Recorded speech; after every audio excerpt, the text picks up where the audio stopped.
जय श्री कृष्णा, राधे राधे। आप सभी का ब्रज दर्शन ब्लॉग्स में स्वागत करती हूँ। आशा करती हूँ आप सभी बहुत अच्छे होंगे। आप सभी को आज एकादशी है, जया एकादशी की हार्दिक शुभकामनाएं।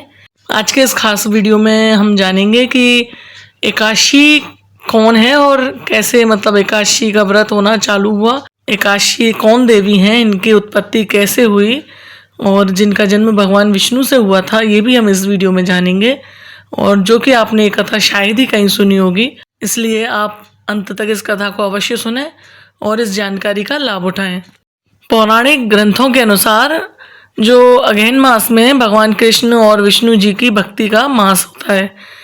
इस दिन श्री विष्णु के शरीर से माता एकादशी उत्पन्न हुई थी और इस दिन कथा श्रवण का विशेष महत्व माना गया था।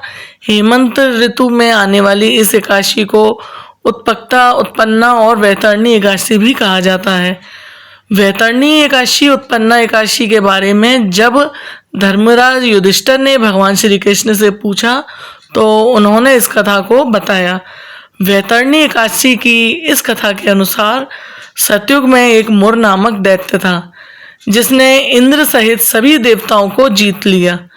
भयभीत देवता भगवान शिव से मिले तो शिव जी ने देवताओं को श्री हरि विष्णु के पास जाने को कहा। क्षीर सागर में जल में शयन कर रहे श्री हरि इंद्र सहित सभी देवताओं की प्रार्थना से उठे और मुर दैत्य को मारने चंद्रावतीपुरी नगर गए।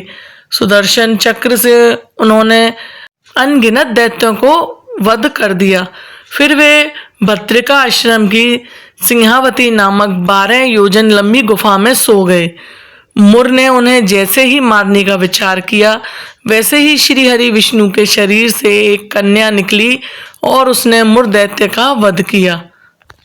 जागने पर श्री हरि को उस कन्या ने, जिनका नाम एकादशी था, बताया कि मुर को श्री हरि के आशीर्वाद से उसने ही मारा है। खुश होकर श्री हरि ने एकादशी को सभी तीर्थों में प्रधान होने का वरदान दिया। इस तरह श्री हरि विष्णु के शरीर से माता एकादशी के उत्पन्न होने की यह कथा पुराणों में वर्णित है। इस एकादशी के दिन त्रिप्रशयनी की, जिसमें एकादशी, द्वादशी और त्रयोदशी तिथि भी हों, वो बड़ी शुभ मानी जाती है। इस दिन एकादशी का व्रत रखने से 100 एकादशी व्रत करने का भी फल मिलता है। ऐसे ही इस व्रत की महिमा और फल के बारे में कई कथाएं प्रचलित हैं, जिसमें से एक और प्रमुख कथा इस प्रकार है। महाभारत के समय की बात है, जब पांडव वनवास में थे। एक दिन धर्मराज युधिष्ठिर ने भगवान श्री कृष्ण से पूछा, हे माधव, कृपया हमें ऐसा व्रत बताइए जिससे हम अपने सभी पापों से मुक्ति पा सकें और मोक्ष की प्राप्ति कर सकें। तब भगवान श्री कृष्ण ने युधिष्ठिर को एकादशी व्रत का महत्व बताते हुए एक कथा सुनाई।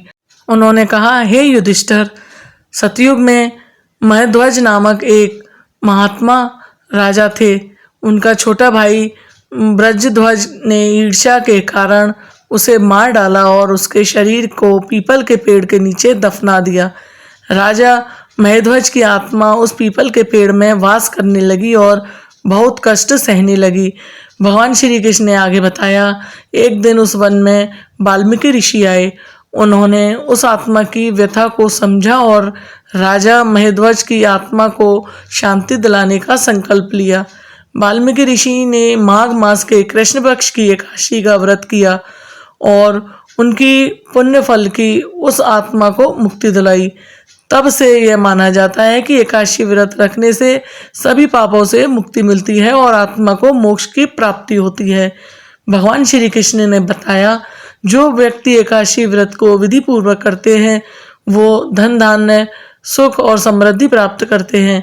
इस व्रत के प्रभाव से व्यक्ति के सभी पाप समाप्त हो जाते हैं और उसे विष्णु लोक में स्थान प्राप्त होता है। इस प्रकार एकादशी व्रत का महत्व जानकर युधिष्ठिर और उसके सभी भाइयों ने श्रद्धापूर्वक एकादशी का व्रत किया और भगवान श्री कृष्ण की कृपा से उनके सभी कष्ट दूर हो गए। धर्म पुराण के विधान के अनुसार अगर आप जैसे सभी एकादशी नहीं कर सकते हैं, रख पा रहे हैं अगर एकादशी का व्रत, सारी एकादशी का, तो ज्येष्ठ मास की शुक्ल पक्ष की एकादशी का व्रत रखें, जिसे कि निर्जला एकादशी कहते हैं। वो व्रत रखने से भी सभी एकादशी का व्रत रखने का फल प्राप्त होता है। बोलो श्री हरि भगवान विष्णु की जय, एकादशी मैया की जय। यदि आप लोगों को ये जानकारी पसंद आई है तो आप इसे आगे अपने परिवारजनों मित्रजनों के साथ शेयर जरूर करें, जिससे वो भी इस जानकारी का लाभ उठा सकें। वीडियो को लाइक करें, चैनल पर नए आए हैं तो चैनल को सब्सक्राइब करना ना भूलें। धन्यवाद। जय श्री कृष्णा, राधे राधे।